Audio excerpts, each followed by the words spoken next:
primeira viagem a Mercúrio. Sempre no plano espiritual daquilo, não no plano físico. No dia 10 de novembro de 1832. Então, porque assim, um planeta pode não ter vida material, mas extrafisicamente ele tem campos energéticos. E às vezes, por exemplo, a galera desencarna aqui, estaciona ali no astral, nem sempre em torno da Terra, mas dentro do astral de algum planeta do sistema solar, que pertence à mesma rede. Caraca. É nesse sentido. Ele tá falando de um grande edifício com vasto São salão. igual o André Luiz narrando o nosso lá, cara. É verdade. Não é no físico, e sim comunidades astral. extrafísicas. Que coisa doida. Segunda viagem a Mercúrio. Ela vai em vários lugares. E para terminar, esse aqui que é uma raridade também, Inspirações e Reflexões sobre este outro mundo, cara. 1948, publicado aqui no Brasil pelo Círculo Esotérico da Comunhão do Pensamento. O autor se chama Antônio Alves de Lima. O livro hoje também é raro e tem várias narrativas de saídas do corpo. Eu não tenho o original, que já comprei num sebo encapado. Então, ao longo dos anos, eu venho pesquisando. Eu só trouxe hoje as coisas menos conhecidas, né? Sim. Porque os mais conhecidos já são citados. Mas quem está assistindo tem uma ideia do que é um estudo sério sobre essas coisas. Não é uma brincadeirinha mística. Alguém conhece uma saída do corpo que eu possa fazer? Não, vai estudar, infeliz. Amplia, cria embasamento e mantém a mente aberta. Muitas pessoas pedem pra gente aqui recomendação de livro, eu quero estudar profundamente, então tomou uma enxovalhada de recomendações aí que você vai ficar a vida inteira estudando. O que tem de mais moderno hoje nesse estudo desta ciência da projeção astral? O mais moderno são as EQMs. Porque é o tipo de experiência que mais é falado atualmente, que não é nesse contexto específico de saída do corpo, mas alcança mais gente do que o contexto específico. Porque a maioria são médicos falando daquilo, e uma pessoa que lê EQM, ela acaba estudando saída do corpo depois, cara. O que mais tem moderno são as EQMs, os relatos, que acabam levando a pessoa a pesquisar outras coisas e ampliar. É a porta aberta atual mais moderna. São as EQMs. Não, mas assim, dentro das EQMs, né, que você diz que é o maior estudo que está sendo feito agora, quais são as maiores conclusões disso? A nível científico, ninguém vai se arriscar a fazer uma conclusão, porque tem vários médicos que ficam argumentando contra, embora outros médicos digam que não. A nível médico, você não vai ter uma chancela, você vai ter médicos que dão evidências. Agora, a nível popular, as pessoas que leem isso, para eles é uma evidência enorme, cara. Porque é o testemunho de uma ida e uma volta do lado de lá. A quantidade é enorme, em culturas diferentes, relatos diferentes, e aí é que tá, são médicos pesquisando, não são estudantes espirituais da área X ou Y. Então, para a população, é importante ter gente que não está dentro da vibe espiritual, estudando aquilo, dá uma credibilidade para gente fora do meio espiritual, cara, porque está estudando aquilo sem estar te falando de contexto espiritual e revelando o mesmo na passagem da informação. Cara, é uma coisa para se pensar. Tem materialista mais espiritualizado do que estudante espiritualista. Muitos. Porque o que garante a espiritualidade da pessoa, a consciência dela, é a ação, é pensamento e sentimento. Você tem, mais vale um materialista atuante que faz o bem do que o estudante espiritual que não faz nada ali. Deixa eu dar um exemplo. Hoje, domingo à noite, aqui à noite em São Paulo, está ficando muito frio. Você pode encontrar hoje, distribuindo alimentos, sopa quente, um grupo de pessoas na rua, ajudando pessoas de rua, e é um grupo materialista, não está ali em nome de doutrina nenhuma, e eles estão fazendo bem. Eu garanto para vocês, vai ter uma luz em volta deles invisível e um grupo de mentores espirituais dando suporte, mesmo que o pessoal nem acredite nisso, porque a espiritualidade está onde está a ação sadia, não é no pensamento parado de alguém que não faz nada, não é o pensamento morto, é a ação viva, né? Então ali você vai encontrar mais energia do que num grupo espiritual que não faz nada, cara, claro. Numa ação de materialista. Outra coisa, eu estava comentando um dia e teve gente que quicou quando eu falei isso. Cemitérios, por exemplo, são considerados campos santos em algumas religiões. Os cemitérios na Europa Antiga eram atrás das igrejas. Como a igreja era considerada campo santo, o que está no terreno dela também é santo, fora a memória das pessoas, tá? Com o tempo, as cidades crescendo, os cemitérios hoje eles não estão em campo santo, eles estão em bairros da cidade, mas não no terreno da igreja mais. Mas manteve essa história de Campo Santo, porque é lá que está meu ente querido. Se você estuda a saída do corpo ou a parte espiritual, não há ente querido no cemitério, sim no plano espiritual. No cemitério estão os cadáveres, tá? Mas a pessoa real está em outro plano. Eu estou colocando isso no contexto de alguém que sai do corpo, tá? E aí, o que ocorre? Nesse sentido, o cemitério, chamado de Campo Santo, é um lugar onde os corpos estão se dissolvendo na energia da terra. Ok. Algumas religiões consideram Campo Santo, como tem rituais da área afro-brasileira feitos no cemitério, culturalmente falando. Só que outro dia o pessoal ficou chocado ali, porque eu falei o seguinte: imagina um grupo de materialistas distribuindo sopa quente hoje à noite e fazendo caridade. E imagina o cemitério. Aonde você acha que é Campo Santo? Na ação da caridade viva, ajudando o próximo, onde um cadáver está desagregando. O que para você seria um campo de milagres? Um campo de luz? E outra, Jesus assinaria embaixo que eu estou falando? Mas tem fanático religioso que não consegue entender isso. A ação viva, feita pelo bem do próximo, é a maior espiritualidade que existe. Não é o contexto de ler 1 milhão de livros ou ficar meditando no vazio. O lance é o que eu penso, o que eu sinto, o que eu faço. Isso forma teu caráter, que é o que dá a tua espiritualidade. Não é um lugar onde você vai. Porque tem gente que frequenta lugares e é pior do que o outro que não frequenta. Então, espiritualidade não é um lugar onde você vai, é o que você tem dentro, um estado de consciência. E isso independe do lugar onde você vai. É o seu caráter. Quando você fala isso, tem gente que achava que espiritualidade era o lugar onde ela ia. E não é o que você carrega por dentro. Na hora de uma saída do corpo, você não vai carregar a doutrina, você vai carregar o caráter daqui para lá.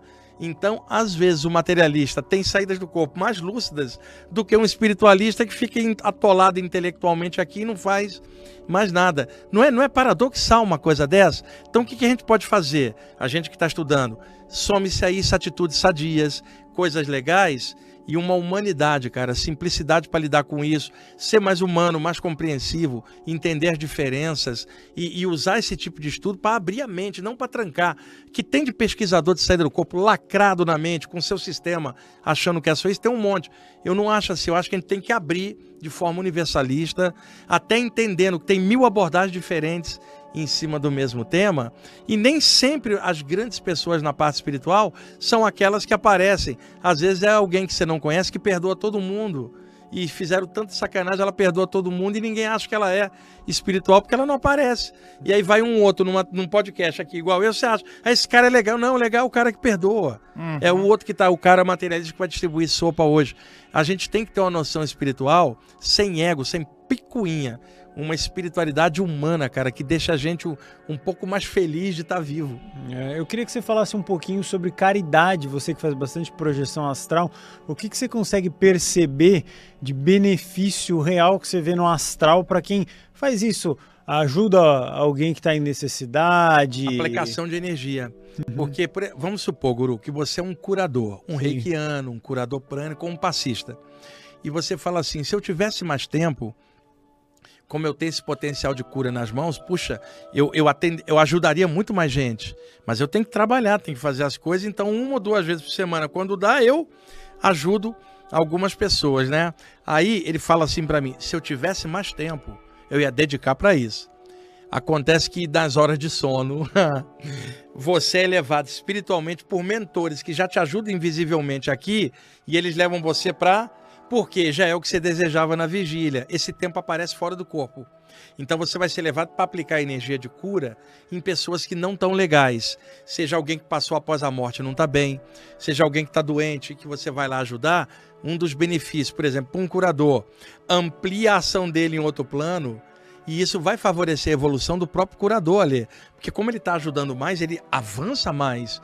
E isso na hora que o corpo dele tá dormindo, sem ele estar operante para o plano físico. Então a saída do corpo, tudo que você fizer aqui, você vai buscar a mesma coisa lá fora, sem o limite da matéria. Então, cada pessoa tem objetivos e desejos, ela leva isso para fora. Imagina alguém com um conteúdo humanístico, por exemplo, vai trabalhar a saída do corpo com um conceito de humanidade. Para ele vai carregar para fora a visão que já tem aqui agora. Alguém extremamente egoísta, ao sair do corpo, não vai fazer outro trabalho de... Ele não está nem interessado no próximo. Então, essa diferença que eu vi em autores desencarnados que ajudavam os outros. Essa diferença deu melhor para eles do lado de lá.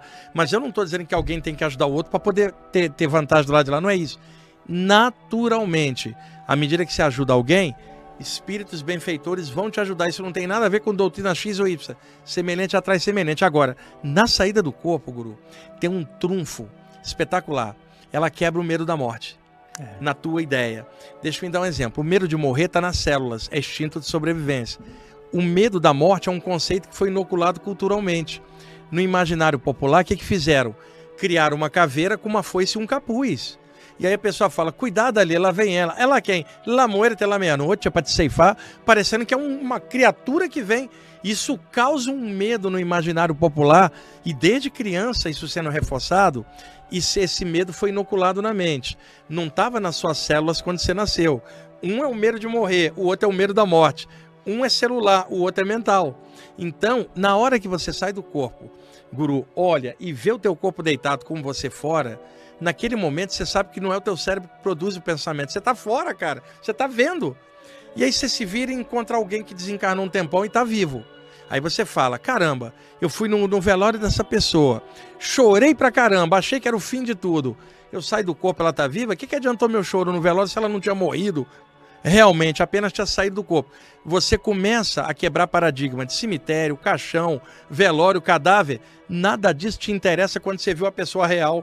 Ali, isso quebra paradigma, você se livra do peso do medo da morte. Agora veja, a morte às vezes ocorre por um acidente num segundo. Agora o medo da morte fica na mente 80 anos de vida. Aí eu pergunto para você, o que pesa mais, Alê? Uma morte de um segundo ou carregar um medo por 80 anos na mente? O peso do medo da morte pesa mais do que a própria morte em si.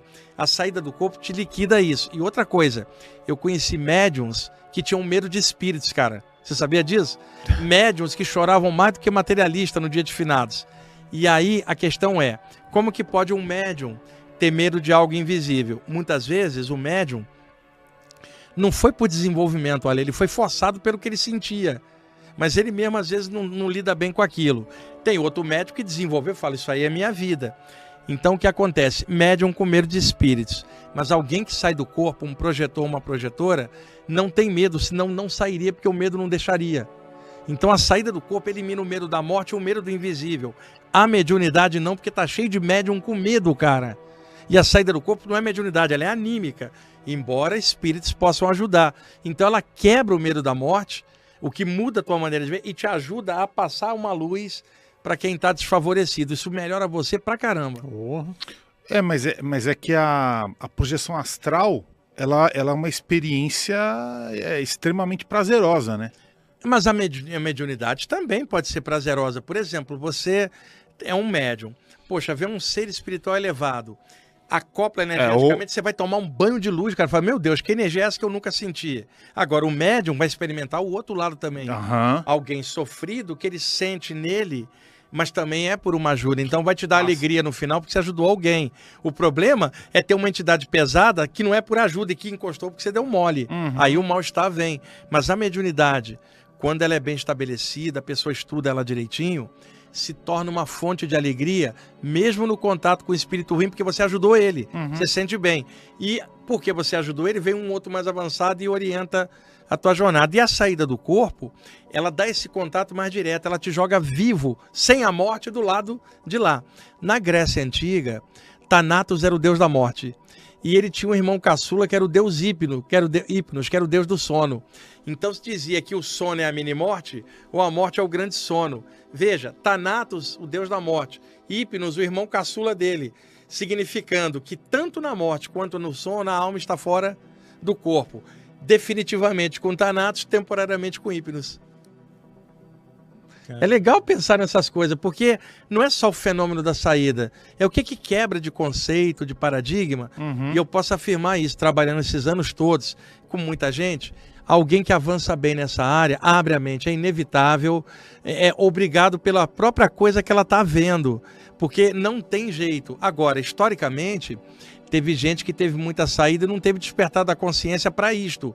Não percebeu a grandiosidade, a abertura que isso dava para ela durante o período encarnatório. Aqueles que percebem isso dão uma expandida de consciência. E outra coisa que fica para um próximo programa de chakras. O sistema de chakras da gente, na hora que você está paralisado, deitado e a aura dilata, muitas vezes um dos chakras ativa e você experimenta a saída do corpo por ele. Pode ser o peitoral, pode ser o da testa, e aí você percebe que há uma estreita relação dos chakras e as energias com as saídas do corpo. Quando você junta os dois temas, fica melhor. Por quê? Quem estuda chakras, normalmente não estuda a saída do corpo. Quem estuda a saída do corpo também pode não estudar chakras. Se você juntar os dois temas, você encontra a chave, cara, que é o lance da bioenergia. A ativação dos chakras pode favorecer uma saída do corpo e a memória. Mas a maioria dos livros, esses todos que eu mostrei aqui, quase não tem nada de chakras no livro de saída do corpo. E no livro de chakra quase não tem nada de saída do corpo. Por isso que eu junto os dois temas nas aulas que eu faço, para poder mostrar que dá para juntar um tema ajudar o outro e fazer uma consciência melhor. Uma próxima vez vamos fazer um de chakras, que aí eu posso mesclar um pouco chakras e saída do corpo. Fica um tema muito legal. Mas uma coisa que eu acho interessante também, eu queria que você comentasse isso, é que esse processo de saída do corpo, ele não só traz benefício espiritual, mas também ele leva a um, digamos, a um aprimoramento das capacidades físicas da mente. Isso é da mente. Você, eu acho que é um exemplo clássico aqui, porque né, você está com 61 anos, mas você tem um pensamento mais rápido, mais ágil, maior reflexo, maior raciocínio do que um garoto de 18 anos que está entrando na faculdade. Não, você pensa que do garoto, tem garoto aí que é super dotado. Não, mas então, você pensa assim, não, pô, que a molecada e tal, nossa, é frenética, com a mente jovem, um monte de neurônio novinho ali, pô, você dá um baile em qualquer garoto. Cara, uma das coisas que muito me ajuda nessa área, que não é só o lance das projeções, mas o chakra do topo da cabeça, bem energizado, é a memória. A minha memória, com o passar do tempo, ela só foi aumentando, ela não foi diminuindo. Então, mas ela aumentou por conta dessa prática. Eu sempre tive uma memória boa, mas com o tempo ela foi de uma tal forma, ficando mais aguda. Hoje a minha memória é melhor do que 40 anos atrás, por incrível que pareça. Você está rejuvenescendo, na verdade. Pô, bem, quem tá ficando mais novo a cada dia que passa. Quem dera, mas aumenta algumas capacidades, é claro, mas tenha o tempo da pessoa nisso, o esforço dela não é da noite para o dia, mas é uma coisa que acontece. Aliás, se você estiver apaixonado por algum tema, você acaba desenvolvendo coisas na paixão desse tema, cara. Pode ser o tema que for sadio. Se você mergulha naquele tema e passa décadas com ele, você e aquilo se torna na mesma vibe. Conclusão, a vibe daquilo te ajuda. E mentores ligados àquela vibe te ajudam porque você está ajudando a expandir aquilo.